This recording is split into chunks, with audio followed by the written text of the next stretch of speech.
Vou começar a gravar e agora sim, Andressa, você pode falar o que você quiser, que já tá gravando e vai pro ar de qualquer jeito, independente de eu introduzir ou não, eu sei que você tem algo relevante pra contar aqui pro mundo. A gente tava falando de como o trabalho de produto sempre tá sendo feito. O que isso quer dizer? Se você não tem um bom PO, ou se você não tem uma boa estratégia, ou se você não tem a dedicação, tipo, você tem um bom PO, mas ele tá cuidando de 80 produtos simultaneamente. Enfim, né? Se você não tá com alguém com tempo dedicado para cuidar do produto, cuidar da estratégia do produto, saiba de uma coisa. A estratégia de produto e todo o trabalho que envolve produto, ele tá sendo feito.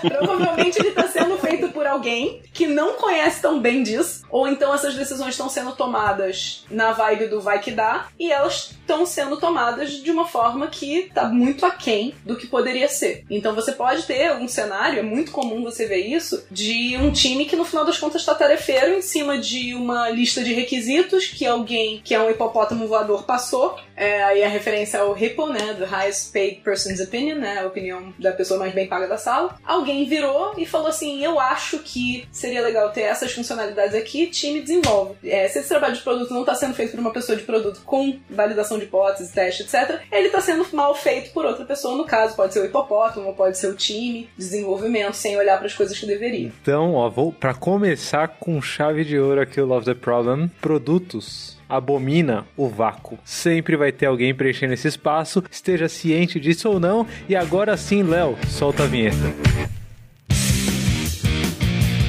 Olá, seja bem-vindo ao Love the Problem, o podcast oficial da Knowledge 21, ou K21 para você que já é da família.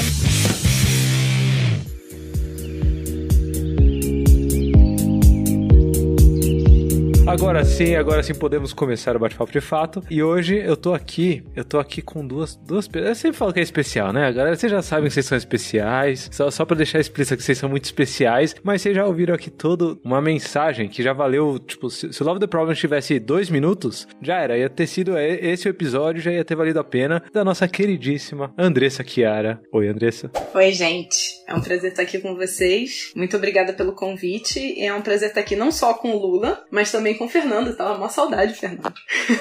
Aê, Fernando. Ninguém menos do que o criador do Love the Problem, meus amigos. Uma salva de palmas pra Fernando. Muito bom. O criador foi boa. É verdade. É o criador. Da última vez que eu chequei...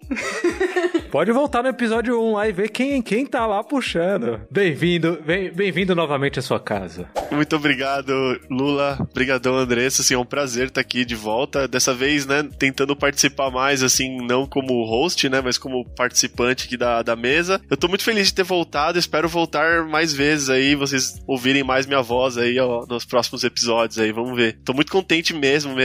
Muito contente. Da hora. E propositalmente, eu tô como host aqui, né? Podia ter sido o Fernando e tal, mas eu tô propositalmente como host porque eu aproveito e já aprendo, né? Um pouco aqui das coisas, porque eu já vou começar abrindo meu coração, tá? E eu que vou responder hoje qual que é o problema que a gente tá resolvendo aqui, porque é o problema da minha vida. Estão preparados pra história triste? Histórias tristes. Durante minha vida de desenvolvedor, eu nunca tive ninguém ao meu lado com skills de produto. Então, eu era aquele desenvolvedor que fazia o melhor dentro do pior. Porque eu tava fazendo muito bem feito. Nem sempre, né? Mas grande parte das vezes. Abrindo o coração aqui. Tem. Quem não tem aquele produtinho porco na rua aí? Tem. Mas grande parte das vezes eu tava fazendo muito bem feito alguma coisa que talvez nem deveria ser feita, certo? Então, o problema que estamos resolvendo aqui hoje é a cagada, que é não ter ninguém com skill de produto dentro do time de alguém que está desenvolvendo alguma coisa que no final vai ser um produto, certo? Eu acho que muita gente que ouve o Love the Problem deve estar empatizando com isso, e o Fernando e a Andressa aqui são um puta time para me ensinar um pouco mais sobre por que isso pode dar merda pra caramba, né? Trazer umas histórias boas aí sobre merdas que já deu por não ter esse tipo de formação, e até saber como que sai desse atoleiro, né? Assim. Então, já abri meu coração aqui, se vocês quiserem abrir o coração de vocês também sobre cenários em que talvez vocês tenham chegado muito tarde, ou talvez vocês ainda não tinham a competência necessária, ou talvez, sei lá, cenários em que esse skill de produtos aí, esse skill de pensar negócios não estava presente e deu bosta. Antes de mais nada, eu tenho uma pergunta.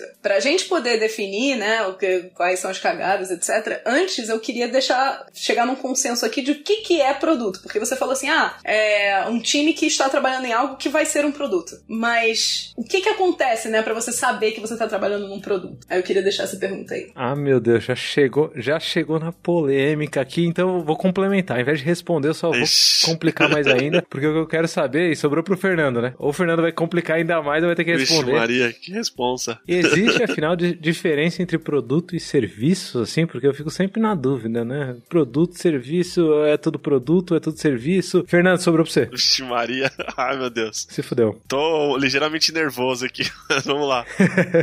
Vou falar minha opinião e aí, de maneira alguma, é a dona da verdade, assim, né? Eu tenho por mim que produto é alguma coisa que você tem pra resolver o problema de alguém, ou pra melhorar a vida de alguém, ou pra fazer algo que as pessoas não faziam antes, ou faziam de alguma maneira muito ruim e que está ajudando a vida delas. E aí, tô sendo bem resumido porque é o que eu penso, assim, não tem muita super teorias, assim. Agora, quando você fala de serviço, eu acho que é muito, muito complicado hoje você separar produto de serviço, porque eu vejo a maioria das organizações fazendo isso, né, separando produto de serviço. Mas, na verdade, quando você tá entregando um produto pro cliente, ainda mais um produto digital, na verdade, você tá entregando um serviço pra ele. Você ter a inocência de achar que basta você entregar um produto bacana ali, uma interface legal pra ele usar o seu produto digital, ou uma experiência legal, e você não tomar cuidado de toda a experiência de serviço que você tá entregando pro cliente, pra mim é uma ilusão absurda, porque o cliente vai sentir falta em algum momento desse serviço bem prestado pra ele, né? Faz uns anos, Fernando, eu lembro, no PagSeguro, que é um dos clientes da K21, né? Faz uns anos eu tava lá e eu lembro que eu tava no hall do elevador pra entrar no elevador, né? E aí tinha uma galera discutindo sobre uma entrevista que eles fizeram com acho que era um desenvolvedor, assim. E aí o cara contando que na entrevista, o cara falou assim, no final da entrevista, né? O cara perguntou pro entrevistado, você tem alguma pergunta? Aí fala, tem uma última pergunta aqui. Vocês estão contratando o desenvolvedor, mas o PagSeguro ele já não tá feito. Ele já não tá implementado. Por que vocês estão contratando o desenvolvedor? E isso daí eu acho que encaixa muito com o que você falou de, no final, essa fronteira entre produto e serviço, ela não existe, né? Se você achar que produto é um resultado final estanque, é alguma coisa que você fez e pronto, parou, se você não entender isso como um serviço que continua, independente do nome, né? Só que se você não entender isso como algo perene, que precisa ser adaptado e melhorado frequentemente, basicamente você vai virar um tarefeiro, né? Você vai virar tipo alguém que, done, checked, próximo produto aí, esse daqui já tá feito, não preciso mais colocar a mão. Concorda, Andressa? Ou tô sendo muito fundamentalista? Não, é isso mesmo. Basicamente, a ideia aqui é a seguinte. Primeiro, eu já caí num pau uma vez, num treinamento, com uma pessoa que... Porque durante o treinamento, uma das coisas que a gente fala é que o produto é qualquer coisa que resolve o problema de alguém. E aí, o cara virou pra mim e falou assim, não, mas eu discordo. Tá, então me dá um exemplo de um produto que foi criado e que não resolve o problema de ninguém e que deu certo, né? Obviamente.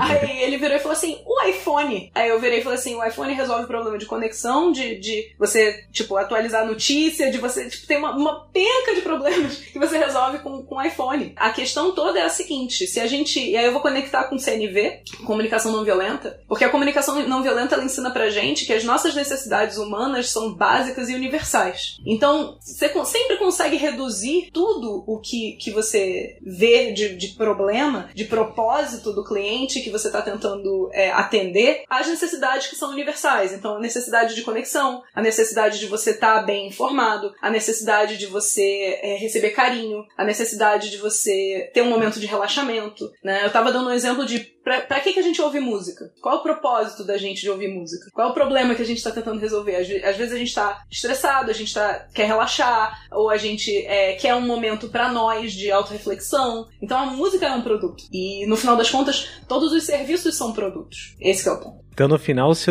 eu tiver sem alguém que tenha skills de produto, né, como vocês dois, por exemplo, dentro do meu time, dentro de quem trabalha comigo, pelo que eu tô enxergando aqui, o risco principal é eu não estar resolvendo o problema de ninguém. Sim. O risco principal é eu estar fazendo alguma coisa que não atende às necessidades de ninguém, e isso leva, basicamente, à falência, né? Alguém que não resolve o problema de ninguém não vai ter dinheiro pago. Que é o conceito da tarefação. É o conceito da tarefação, né? O conceito da tarefação é você fazer para entregar. E é a grande diferença que você vê entre mindset de produto e mindset de projeto. O sucesso de um projeto é entregar no escopo, prazo e custo. Eu sei que deu certo num projeto se eu entreguei o escopo que eu prometi entregar, no prazo que eu prometi entregar e no custo que eu prometi entregar. Ó, que você vai ter que colocar a sua carteirinha aí na mesa, hein? Você vai ter que colocar a carteirinha. Coloca a carteirinha aí na mesa. Bota a carteirinha, eu sou PMP. Aí. Eu posso falar com propriedade. Eu li o PMBOK de ponta a ponta e eu passei com nota máxima naquela bosta daquela prova de 4 horas. Sim. Aí, ó, autoridade. O sucesso de um produto, ele não está vinculado a escopo, prazo e custo. Principalmente ele não está vinculado a escopo. Geralmente você tem restrições de prazo e restrições de custo, mas você não tem restrições, ou não deveria ter restrições de escopo. Porque o escopo, ele tá lá para servir a um problema. Se você achar outra forma, com outro escopo de resolver o mesmo problema, preferencialmente num prazo menor e num custo menor, é sucesso, certo? Esse que é o ponto. A grande questão do mindset de produto, e é por isso que o skill de produto, quando a gente fala, que alguém com skill de produto é alguém que tenha esse mindset de buscar e testar a hipótese, validar a solução e ser orientado à métrica, mais do que ser orientado a cumprir um escopo. Isso vale tanto para uma pessoa que esteja liderando o produto, quanto para uma pessoa que esteja, inclusive, codificando. Porque o que o desenvolvedor entrega, né, o valor que o desenvolvedor entrega não é código. O valor que o desenvolvedor entrega é criar soluções simples para problemas complexos. Olha só, hein? Isso daí. Você, desenvolvedor que está ouvindo Love the Problem, vá agora até o nosso backstage, k21.link/Love the Problem. Lá você vai encontrar, além da Andressa e do Fernando, né? E eu também, pra você adicionar a gente lá nas redes sociais e tudo mais, você vai encontrar também o link pro Certified Scrum Developer, o qual a Andressa acabou de resumir aqui em 30 segundos qual que é o objetivo principal ali. O item número 1 da pauta do CSD, Andressa, we are not code monkeys. Se você tá lá só para transformar task em código, a minha notícia é talvez um computador faça isso melhor do que você. Inclusive já tem aí umas ferramentas que fazem isso bem. O pessoal tem falado de OutSystems por aí. Já ouviram falar de OutSystems? É um negócio que você... Sim, o OutSystem é bem usado na Europa. Então Portugal, inclusive é uma ferramenta portuguesa, né? Abraço aos portugueses que estão ouvindo a gente aí. Beijinhos. Mas o que eu quero saber aqui, e o que a galera quer saber, porque um dos episódios que a galera mais gosta aqui é os meus erros com Kanban, né? Meu, do Albino e da Amanda. A galera gosta de ouvir falar de cagada, né? Então, o que eu quero saber, Fernando, é quais as cagadas você já viu aí por não ter pessoas com esse skill de produtos envolvidas aí em contextos de entrega de produto? A principal cagada que eu vejo no geral, assim, Lula, aí depois a gente pode entrar em exemplos pessoais, tal, cagadas que eu já fiz pra caramba, tal. Mas assim, cagadas que eu vejo no geral, assim, é a estratégia muito tarefeira também de copy-cola, que tem a maioria dos produtos aí. Então eu vou dar um exemplo clichê de mercado aqui, que é, por exemplo, o Nubank lançou um puta produto de cartão de crédito e conta corrente, que é bastante usado, é diferente e tal. E um monte de empresas, porra, se o Nubank fez sucesso aqui, já sei.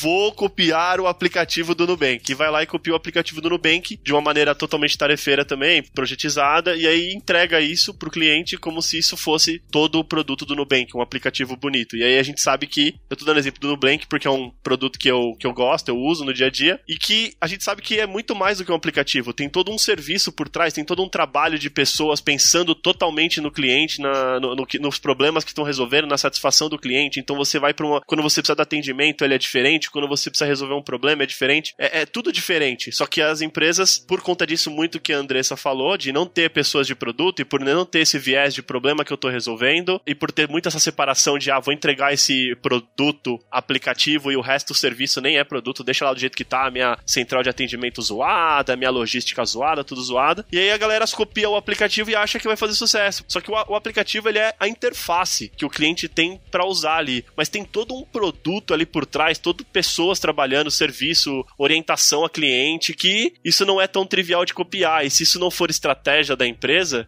ou não fizer parte da estratégia da empresa, muito provavelmente a empresa vai ter um grande problema. Então isso que eu vejo, uma das cagadas, assim, que eu vejo bastante, e não só no mercado, mencionei o mercado financeiro, mas a gente tende a copiar algumas coisas que deram certo em algumas empresas e achar que vai dar certo em todas as empresas, só copiando a parte ali que dá pra ver ali, que é a parte digital, a parte do aplicativo, do site, etc. Esse ponto que o Fernando falou, ele é a epítome do mindset de follower. Pera aí, define epítome, pelo amor de Deus. É o ápice, é o beleza, melhor exemplo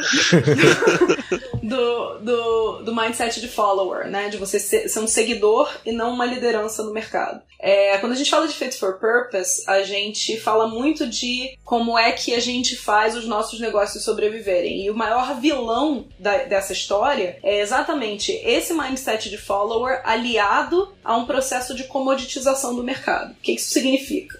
Isso significa que se você começa a só copiar o que os seus concorrentes fazem, você não vai se diferenciar. E se você não se diferenciar, você vai ter que se diferenciar por outra coisa para manter base. E geralmente isso é o preço. E aí você dropa o preço. Você faz dumping para manter sua base. E aí no que você mantém a sua base, você está prejudicando todo o mercado. Porque você provavelmente está abrindo mão da sua margem de uma forma muitas vezes não saudável. Isso vai puxar todo o mercado para baixo. E aí eu tenho clientes insatisfeitos pagando pouco, mas revoltados, e empresas quebrando. Todo mundo perde. Então, quando você tem esse mindset de follower, é um processo tóxico e destrutivo. Não só para você, mas para o mercado como um todo. Isso aconteceu muito forte no mercado...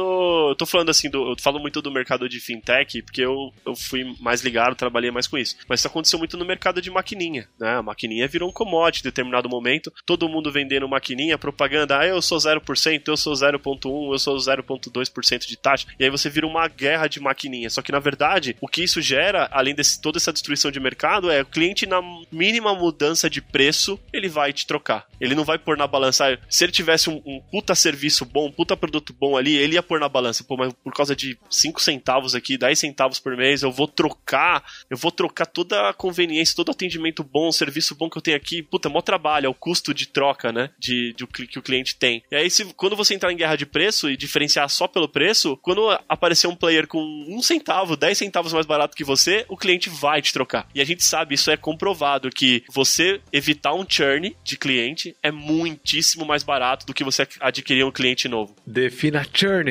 churn para nós leigos, Churn é o eu não sei definir muito bonito, mas pra mim churn é o ato do cliente ir embora de você, deixar de ser seu cliente, né? A palavra churn, ela vem de você mexer num pote, por exemplo, e a água começar a espirrar pra fora. Então são as pessoas da base que você tá perdendo porque elas estão indo embora da sua base porque você tá mexendo em alguma coisa, geralmente, ou porque aquilo não foi suficiente pra reter o cliente na base. Tem um fator aí que é bem importante, que é quando você tá num mundo comoditizado, e aí eu vou dar o exemplo do cartão de crédito. O cartão de crédito, ele era um mercado bem saturado. E aí veio o Nubank. O que o Nubank fez de diferente? O que o Nubank fez de diferente foi atender propósitos que todos os concorrentes não atendiam. A grande questão é que quando você não tem essa estratégia definida e quando você não tem pessoas de produto pensando nisso e validando a hipótese, você acaba tendo a comoditização do mercado que a gente citou, o churn que a gente citou, e você começa a ter um efeito de Big Bang para fazer as mudanças. Justamente porque você não está testando nada, você só está pegando e fazendo copy-paste. E aí, já que é copy-paste, você pega, então só tá pronto quando eu desenvolver exatamente o que o Nubank tem. Eu já fiquei, um projeto meu que eu trabalhei, foram 5 anos sem subida para produção, e o outro já estava em andamento, e quando eu entrei eu fiquei mais 1 ano, foram um total de 8 anos sem subida para produção e não subiu até hoje. A justificativa para essas coisas acontecerem só tá pronto quando tiver tudo que o concorrente tem. Essa pra mim talvez seja a mágica, Andressa, porque enquanto vocês vão falando, eu que sou alguém que não vem do domínio de negócios, né? Eu começo a encaixar nos outros 3 domínios da agilidade.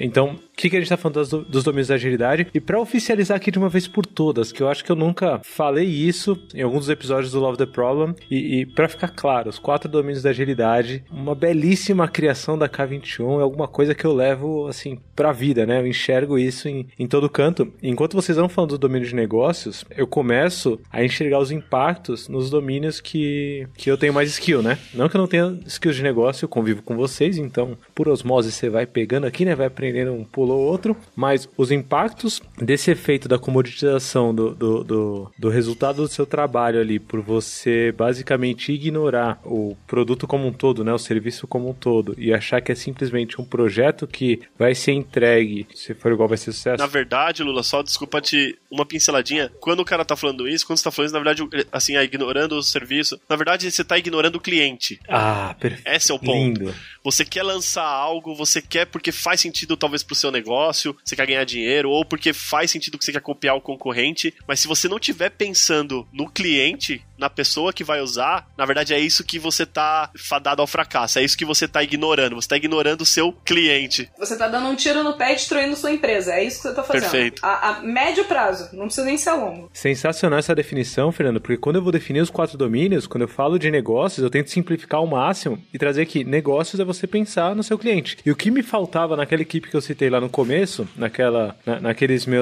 minhas aventuras como pessoa que desenvolve, mas não tem ninguém com skills de produtos do lado, o que me faltava no final era esse instanciamento de quem é o cliente que a gente está atendendo, quais são as necessidades de alguém que a gente está atendendo. Então, se você me perguntasse, eu não ia saber responder. E se você que está ouvindo Love the Problem não sabe responder exatamente quem é o cliente que você está atendendo, alta chance de você estar fazendo o negócio errado. E os impactos disso no mercado, acho que vocês dois já trouxeram muito, muito bem, mas eu começo a pensar nos impactos disso nos outros domínios da agilidade. Então, se a gente for pegar negócios, né, que a gente já falou aqui, que é você atender a uma necessidade ou a várias necessidades dos seus clientes, vocês já falaram dos impactos. Agora, dentro do domínio cultural, basicamente você vai ter um monte de gente que está trabalhando ali sem saber por quê. Você vai ter uma cria de tarefeiros, né? Você vai ter um antro de tarefeiros. E se você tem um antro de tarefeiros, a consequência basicamente vai ser que as pessoas vão trabalhar muito menos motivadas, né? Porque você está fazendo alguma coisa ali que, cara, tanto faz, né? O próprio Marty Kagan, que é considerado por muitos aí um dos gurus aí de produtos do Vale do Silício, ele fala no livro dele uma coisa que eu concordo 100%. Que ele fala assim, se você trabalha com o seu time de desenvolvimento ou seu time de tecnologia só para codificar, você tá perdendo provavelmente pelo menos 50% da capacidade do seu time. Então, se você usa seu time de desenvolvimento, você trabalha com eles lá só para codificar, então você passa a coisa para eles codificar e acabou, você tá desperdiçando 50% no mínimo da capacidade do seu time. É desperdício na veia. É desperdício na veia. Você tá comprando um computador gamer para usar o Word, né? Nem o Word, é para usar o Chrome só. E olha lá. Tem um ponto aqui que eu acho importante, que é como as empresas se posicionam em relação a esses produteiros. Porque o que eu percebo no mercado é o seguinte: o gestor que tá ouvindo esse podcast, ele vira e fala assim, beleza, então eu vou contratar um PO. E é isso aí, bota o PO lá, vai lá, meu filho, vai e brilha. Só que assim, não é assim que a vida funciona, né? Tipo... Voa, pombinha, voa! Vai, tartaruguinha! Né? Não é assim que a vida funciona. Por quê? Primeira coisa que a gente tem que lembrar são das leis de Larman, né? Que a organização, ela tá estruturada para resistir a qualquer transformação e manter o status quo. Principalmente a gestão. Fazer uma pausa muito rápida. Por quê? Quem quiser saber mais sobre Marty Kagan, sobre as leis de Larman e tudo mais, k21.link/Love the Problem, lá estão todas as referências, não esquece. E a segunda coisa é que você já começou a conectar, só assim, para contextualizar, com o domínio organizacional, né? Você tá falando sobre como a empresa se organiza por dentro e os impactos nisso. Então, exatamente. Além do impacto cultural, temos impactos no domínio organizacional muito forte. Siga, por favor. O ponto é que o Larman, ele é uma pessoa de org, eu acho que veio do tech, né? Mas ele é uma pessoa que tem um org muito forte. E o Chewy, né, também um expert na K21, Rafael Montenegro, a gente chama ele de Chewy, ele falou uma coisa nessas últimas semanas que eu achei perfeito, que é, os 4 domínios é o nosso signos do zodíaco, certo? Porque é 100% de aproveitamento, gente. Você pega, por exemplo, eu e o Avelar. O Avelar é org e eu sou produto. Você vê os dois discutindo, você vê claramente como é que cada um puxa a sua sardinha pra pra brasa pra sardinha, etc e tal. Tipo, toda vez que eu entro falando assim, não, porque a eficácia disso e a métrica, não sei o que lá, e o Avelar, não, porque a estrutura, porque não é certo. E é por isso que a gente forma times multidisciplinares, porque é importante a gente ter essa conexão. Deixa eu só dar um exemplo, Chu, antes disso, dar um exemplo envolvendo eu e você, vida real, comum. Eu lembro uma vez que a gente tava atravessando ali na Paulista, alguma rua, voltando de algum workshop, sei lá, de alguma coisa, e aí a gente refletiu sobre os botões da faixa de pedestre. Aquele botão que você aperta pro semáforo parar, né? E aí, a pergunta foi, acho que alguém lançou assim a pergunta, tipo, pô, por que existe esse botão, né? Tipo, qual que é a lógica por trás desse botão? E aí eu e a Andressa, a gente respondeu na hora, e cada um com seu viés, muito forte assim. O que eu respondi foi, eu acho que existe o botão para sincronizar entre os semáforos, né, e permitir uma eficiência do fluxo de carros, né? Então, se não precisar parar o carro aqui, ele não para, porque ele consegue chegar mais rápido no próximo semáforo, isso vai acumular. Então, toda uma explicação organizacional, né, visando o fluxo. By the way, domínio organizacional, vem com nós, eu curto aqui, você já sabe, né, que eu love the problem. E aí a Andressa, ao mesmo tempo, ela respondeu falando, provavelmente é para ver se as pessoas que atravessam aqui, elas realmente precisam de um semáforo, se elas usam um semáforo de pedestre mesmo ou não. Foi alguma coisa nessa linha, assim, do tipo, para ver se o produto, ele é de fato necessário, se o semáforo faz sentido mesmo aqui. Percebe? Se o gasto que a gente estava tendo colocando o semáforo realmente compensava e se pra eu não ter o semáforo parando os carros sem necessidade. Olha lá, uma subutilização do meu produto. Isso. Então percebe que esse viés que você falou, ele tá meio que dentro da gente o tempo todo. E não dá pra gente controlar muito. Então mesmo que seja alguém do domínio organizacional com os pools, eu identifiquei muito com o Craig Larman aí que você falou. Eu sou alguém que vem do domínio organizacional, mas que dou meus pulos no técnico bem e dou uma navegada pelo cultural e negócios. Mesmo que eu estude bastante de produtos, a não ser que eu tenha experiências reais em que eu me aprofunde nesse tema e tome gosto pelo tema, eu vou precisar, para ter o máximo possível assim de resultado, eu preciso estar pareando com alguém que é de produto. Se eu quiser maximizar, né? É ter o signo de câncer ali junto com o quê? Escorpião? É isso? Quem manja aí de zodíaco? Vai ser uma boa vingança essa aí. Mas o grande ponto aqui é o esforço cognitivo, né? O esforço cognitivo para alguém de org trabalhar produto é maior do que o esforço de alguém de produto assim, e vice-versa. O meu esforço para trabalhar org, ou trabalhar cult, ou trabalhar... Nem falo trabalhar tech. Esforço cognitivo... Comigo, junto a gente trabalha. Eu não tô dizendo que a gente não trabalha, mas o esforço cognitivo é muito maior. E a gente não pode desconsiderar esse ponto. Mas voltando pra questão estrutural, quando entra aquele POzinho fofinho, e entra e fala, e aí, eu vou pegar o meu produto, e eu vou testar a hipótese, vai ser tão lindo. Exato.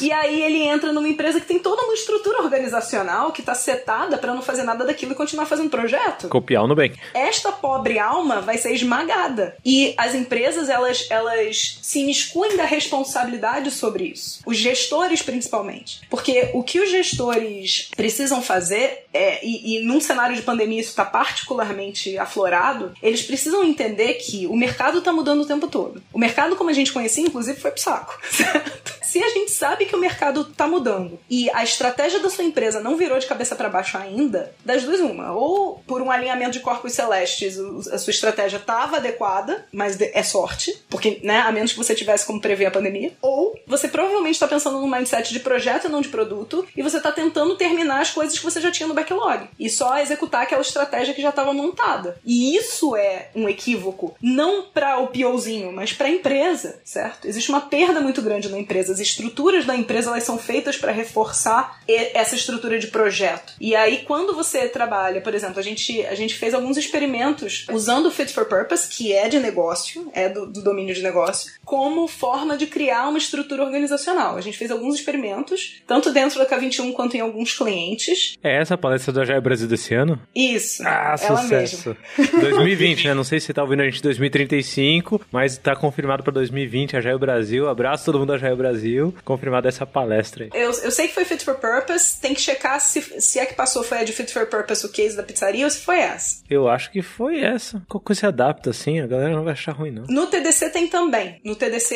eu tenho certeza que foi essa que passou na trilha de produto. Produto, beleza. Basicamente, o que a gente fez foi, as estruturas organizacionais, elas geralmente são business-centric. Total. Elas são feitas para maximizar lucro. Elas são feitas para resolver o problema do negócio, não do cliente. E aí o que a gente fez foi, e se a gente montar uma estrutura organizacional que é feita para maximizar o valor para o cliente? E eu mapear os propósitos do cliente e organizar os times em volta desses propósitos, para que eles gerem os resultados para o cliente e, claro, para a organização também, mas com o foco desse propósito. E aí a gente montou isso, começou a fazer os experimentos e a resposta tem sido fenomenal. É muito mais fácil você trabalhar com métrica, é muito mais fácil você manter o foco no cliente, é muito mais fácil você dar resultado quando você tem a estrutura organizacional não jogando contra e sim a favor. Inclusive, puxando o quarto domínio aqui, que a gente ainda não citou os impactos, né, dessa visão de produtos, é o domínio técnico. Eu garanto que se você pegar qualquer produto aí que não está sendo feito com base nas necessidades do cliente, né, ou dentro de uma estrutura organizacional focada nas necessidades do cliente, eu garanto que esse código aí, ele é insustentável. Eu tenho quase certeza que vai emergir uma arquitetura estranha, vai emergir umas classes que não fazem o menor sentido, vai emergir um código que você vai olhar e vai falar, que? Pra que isso? E tem um propósito muito, muito comum, muito recorrente, obviamente, dependendo do serviço, que frequentemente é negligenciado pela forma que a estrutura tá. Como a estrutura geralmente está voltada para segmento de cliente, para maximizar lucro, a gente deixa a parte de você ter o propósito de confiar na solução, isso, o cliente. Uhum. Vou dar um exemplo. Eu sou cliente vivo. Por que eu sou cliente vivo? Porque tem sinal em tudo que é lugar. E eu trabalho com o meu celular, eu não posso me dar ao luxo de ficar sem sinal. Isso é um propósito de confiabilidade. Tão sério quanto um propósito de, cara, o app não pode parar. Um app de um banco não pode parar. Ele não pode quebrar. Ele não pode se dar ao luxo. Não é tipo, um app de, sei lá, maquiagem, que se não estiver funcionando tudo bem. Eu posso fazer a maquiagem no meu banheiro. Não, eu preciso transferir dinheiro. Eu preciso pagar alguma coisa, eu preciso receber dinheiro. Se parar, acabou. E eu vou perder cliente se a minha estrutura não estiver voltada para garantir essa confiabilidade. Mas isso não é porque é bonito, isso é porque eu perco o cliente e isso faz parte do propósito do cliente. Isso garante que eu efetivamente tô atendendo esse propósito e que tô me posicionando como liderança e não como follower, né? E dada essa precarização do domínio técnico como consequência das pessoas não saberem o porquê estão fazendo o que estão fazendo, isso vai ser cada vez mais... Olha a consequência louca, ó, porque vai ser cada vez mais difícil você ter essa confiança, porque quem tem bons skills técnicos não vai querer trabalhar numa solução que já está precarizada tecnicamente e você vai ter um alto turnover, né? Uma alta rotação de profissionais que tem essa competência. Você vai depender de uma meia dúzia de profissionais sêniores ali que não vão ter comportamentos bons porque eles não estão em um ambiente bom, lembra do cultural, e no final mesmo, você vai ter uma precarização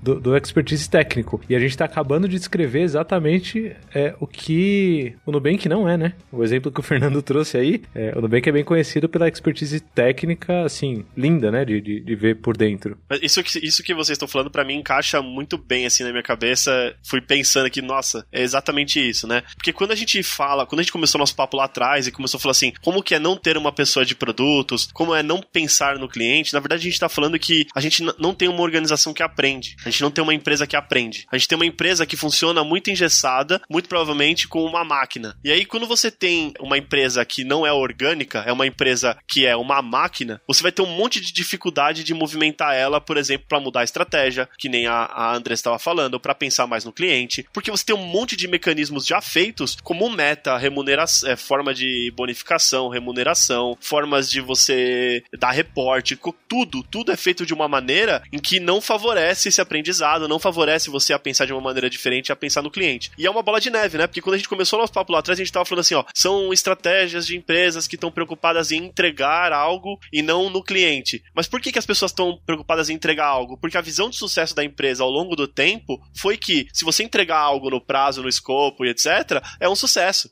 e a pessoa ainda ela é... Você ganha até bônus. Você ganha bônus, você ganha meta, você fica feliz, você é promovido. Então, assim, olha como é louco isso, né? Olha como perverso. Um domínio impacta muito forte no outro. Então, assim, isso que vocês estão falando de você ter uma organização com um propósito mais voltado ao cliente, mais fit for purpose e etc., cara, faz todo sentido. Porque, no geral, as empresas não estão, elas estão organizadas muito voltado a entregar coisas em produção, wherever. Satisfazer o acionista e ponto. E muitas vezes isso que a Andressa falou, né? É business centric no sentido ainda assim, vou dar uma extorquidinha no cliente pra ganhar um dinheirinho a mais. Vou roubar ele enquanto eu consigo, né? Mesmo que isso não seja tão explícito, seja inerente, no fundo você tá tirando de alguma coisa pra ganhar esse lucro aí, pra ganhar esse dinheiro aí que se você não tá beneficiando o cliente, de alguma forma ele tá sendo penalizado. E aí você acaba chegando naqueles serviços em que você não encontra o botão pra cancelar, em que você não consegue ligar pra alguém pra sair, você tá refém, atado nele. E no final, Fernando,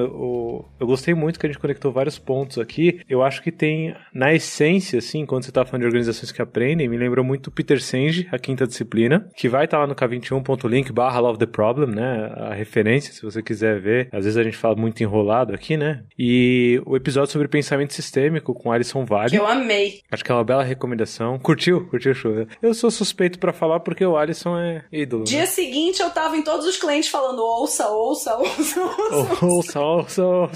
Tem um episódio que acho que vale muito a pena também colocar aqui nas referências, que é o Castelo de Mentiras e Portfólio Ágil, que o Fernando gravou com a Mari Zaparoli e com o Rodrigo de Toledo. Esse foi foda. Tem um jeito aqui, ó, essa daqui eu aprendi na prática. O Augusto de lá de Portugal, ele falou assim, ó, Lula, eu peguei o PMO aqui do meu time, ele tava perdidão, tava me atazanando aqui, eu peguei ele e recomendei ele ouvir o episódio do Castelo de Mentiras. E eu falei, e deu certo? Ele falou, deu super certo, agora ele tá em desespero vendo que a gente tem que mudar. Bastante coisa aqui. Então, fica a dica aqui, passem. E aí, por último, mas não menos importante, a Andressa aqui bateu nessa tecla algumas boas vezes, e ela é a melhor pessoa pra bater nessa tecla de Fit for Purpose, né? Então, a gente tem um episódio sobre Fit for Purpose com Andressa e Duba, Andressa Chiara e Marco Dubovski. É um dos mais escutados, né, Lula? Um dos mais escutados. Ele acho que é o top 2 ou top 3, assim, tranquilamente. Falo com tranquilidade. E temos também um episódio aqui, já fazendo um cross-reference aqui, uma referência,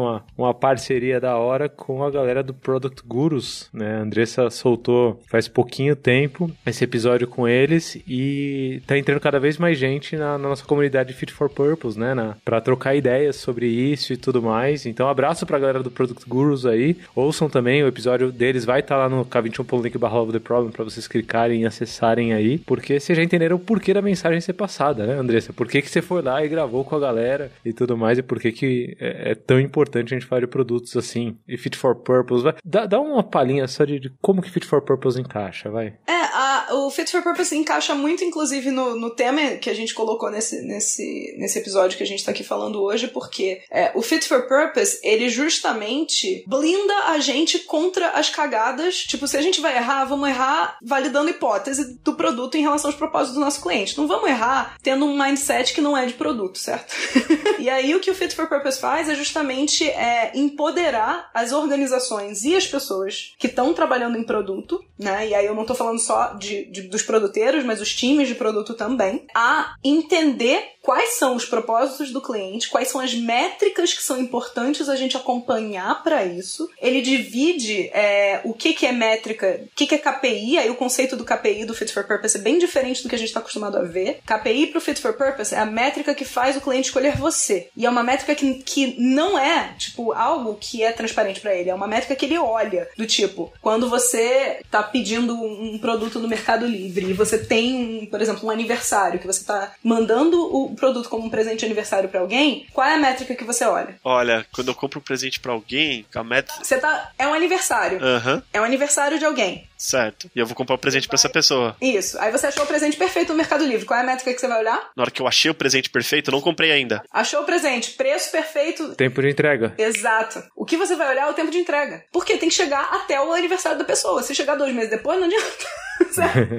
Essa é uma métrica que importa pro cliente. Se o prazo de entrega, por exemplo, é um produto internacional, vai levar 2 meses, não adianta. O cliente vai olhar e vai falar, tá, então esse não serve, vou pro próximo. Esse que é o ponto. Um KPI pro Fit for Purpose é uma métrica que você leva em consideração na hora de escolher o seu produto. Já a métrica de saúde, o Fit for Purpose tem 4 métricas, né? 4 tipos de métrica. A métrica de saúde é a métrica que o negócio olha e que é tão importante quanto, gente. A gente não tá dizendo que, por exemplo, você não precisa olhar para o seu faturamento, ou para sua receita, ou para sua margem, que nada disso é importante. Não, isso é importante, porque você precisa garantir a sustentabilidade econômica do seu negócio, senão você vai à falência. Então, mantenha as suas métricas de saúde, mas quando você entra e olha, tipo, você vai, pega qualquer empresa de produto, senta com as pessoas e fala, me mostra as suas métricas, e você ajuda a pessoa a categorizar. Se muito, é 80-20. 80% métrica de saúde, 20% KPI, quando tem KPI. Porque muitas vezes nem KPI tem. Muitas vezes mesmo. Quando a gente faz o treinamento de Fit for Purpose, esse é a maior bigorna que cai na cabeça das pessoas, assim, logo no primeiro dia de treinamento. Meus KPIs não são KPIs, né? Eu não tenho KPIs. Eu tô chamando de KPI, mas eu não tô olhando pro cliente em momento nenhum. Só pra quem não ouviu, Key Performance Indicator deveria ser um indicador-chave de performance, que pelo que a gente conversou aqui durante o episódio inteiro, pelo que o Fernando e o Andressa trouxeram, cliente, né? O Fernando colocou aqui, ó, negócios, cliente, negócio é cliente, negócio é cliente, tatua isso na sua testa não, porque tem que olhar no espelho, né? Tatua no seu braço aí, pra você lembrar o tempo todo. E o que eu gosto muito do Fit for Purpose, Andressa, é que por ser um framework, né? Por ser um conjunto de práticas, quando eu bati o olho nele, o que eu falei foi, porra, se eu tivesse conhecido esse conjunto de práticas há uns 5, 6 anos atrás, eu tinha evitado bastante problema. Não, eu tive a mesma reação. Então, mas você é alguém que já tem a essência ali no fundo. Eu sou alguém que meus vieses são menos focados no cliente, né? Então, não sei. Então, mas esse aqui é o meu ponto. Se fosse uma coisa simples, poderia acontecer de eu virar e falar, olha, mais do mesmo, e você falar, nossa, que diferente. Pode ser. Mas não. Eu olhei e falei assim, puta que... Entendeu? Entendi. Faz sentido. Não, e eu ainda falar que pra mim, os semáforos me incomodam muito forte num sentido. E aí, casa muito com isso que a Andressa falou, e eu tendo a concordar 100% com ela, que é pra ver se a galera tá usando. Porque, se a galera usa o semáforo. Porque o botão de semáforo, ele, não sei se vocês nunca perceberam, ele não te dá nenhum feedback. Zero. Os botões são todos estourados, porque a galera fica apertando muito, porque ela não sabe se foi. É um princípio básico de usabilidade, você não dá feedback pro usuário. E aí eu não deixo de pensar que isso deve ser proposital, não é possível, porque há anos é assim. Não, a primeira coisa que eu penso é qual é o custo de manutenção do botão porque não dá feedback. Você põe uma luzinha, um aviso sonoro, uma tremidinha, isso. A galera vai apertar uma vez e já era. E aí você não vai gastar milhares de reais fazendo manutenção da bodega do botão do demônio, entendeu? Vou colocar aqui uma hipótese. A minha hipótese é de que 80% dos engenheiros que já trabalharam em qualquer implementação de coisas relacionadas a esse botão não sabem exatamente que problemas do consumidor eles estão resolvendo. Qual é o problema que o botão resolve ou qual é a experiência do usuário? Eles não fazem ideia. Exatamente. Se você tá ouvindo aqui e você trabalha nisso, por favor, me conte aqui qual que é a sua perspectiva, porque ela também tá enviesada, certo? Se você tem mais domínio técnico, ela vai estar enviesada pelo técnico. Se você tem mais organizacional ou cultural, o negócio vai estar enviesado. Para chegar aos finalmente aqui no nosso papo sobre produtos e produteiros, o que eu queria era talvez algumas luzes assim para quem tá num caminho ruim, quem ouviu o podcast e começou a ficar cada vez mais desesperado, falando, essa é a minha vida, é isso que eu vivo no dia a dia, não tem ninguém com skill de produto do lado. O que essa pessoa pode fazer a partir de agora? É óbvio que durante o podcast a gente já deu várias dicas, né? Várias referências, k21.link/LoveTheProblem, já estão cansados de saber onde estão as referências, mas dicas práticas. O que vocês recomendariam? Eu já vou começar com uma dica, tá? Eu demorei muito tempo para fazer o CSPO, Certified Scrum Product Owner, então eu recomendo para quem quer o beabá ali, começar, né, e tal, eu recomendo, é um treinamento legal, mas o treinamento Fit for Purpose, pra mim, toca o coração. Hoje eu sou suspeito pra falar, porque eu tive o prazer de colaborar um pouco com a Andressa pra gente ir construindo ali a nossa versão do treinamento, mas eu sou, sei lá, esse treinamento aqui pra mim é a primeira e principal dica, assim, foda-se, faz aí o treinamento Fit for Purpose, ouve lá a Andressa falando durante 2 dias, que vale muito a pena. Então essa é a dica de vocês.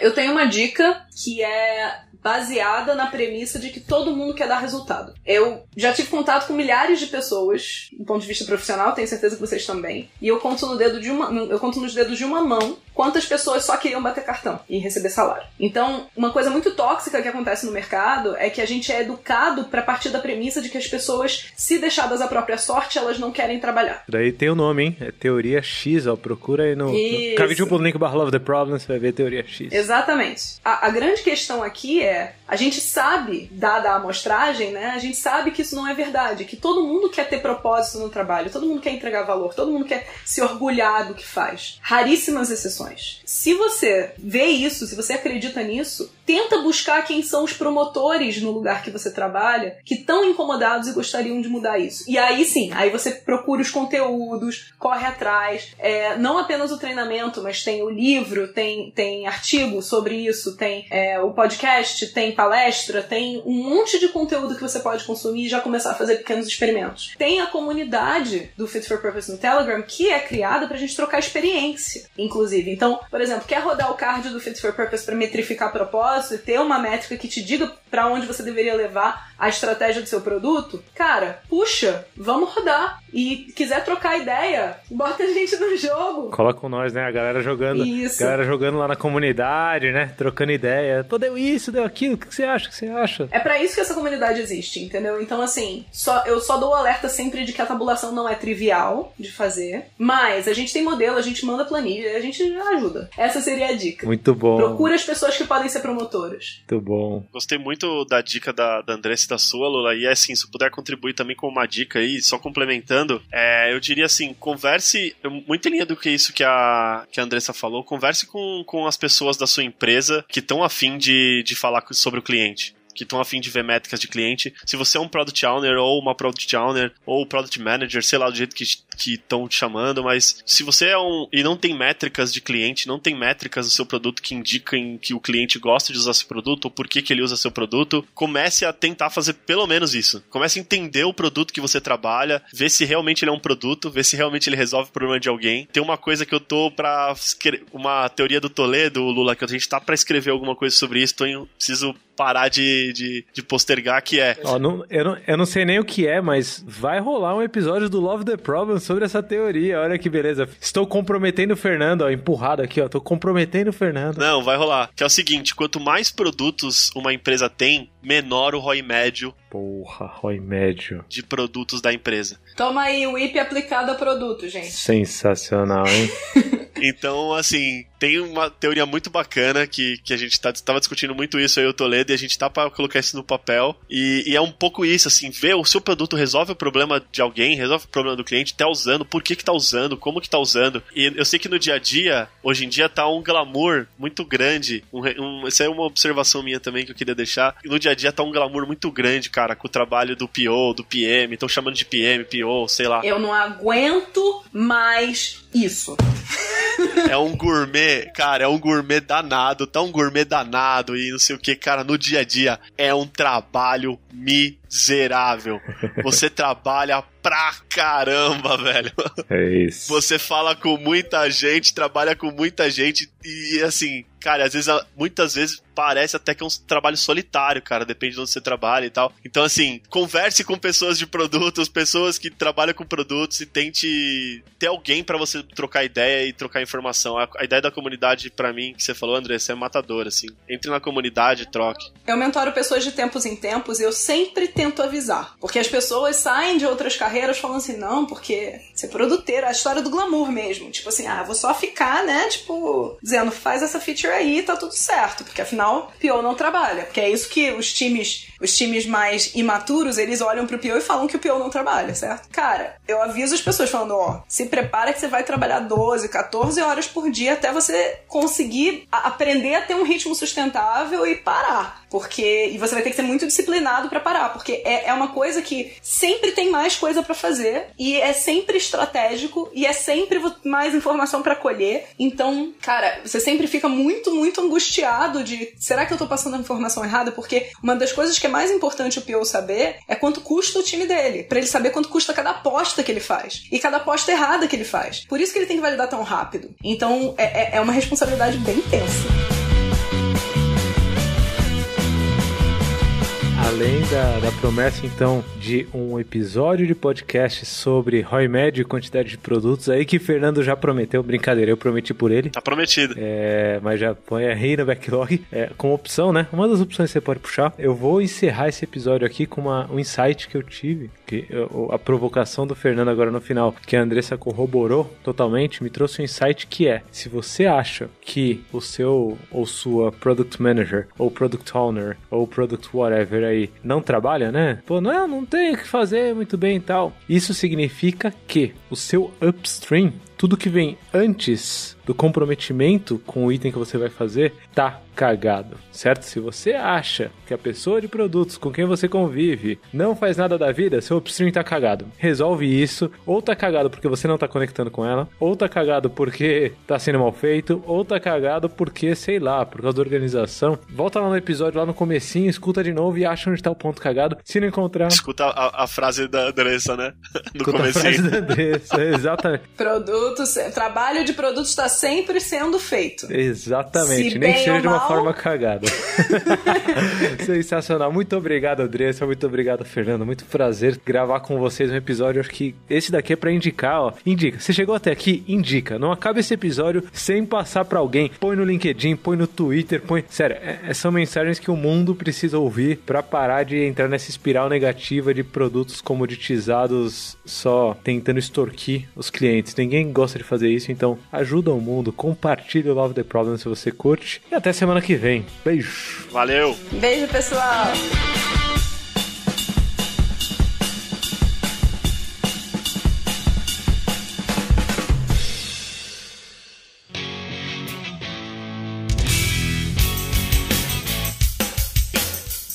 Você acabou de ouvir mais um episódio do Love the Problem. Esse podcast chega até você com o apoio da Knowledge 21. Confira mais um K21.com.br.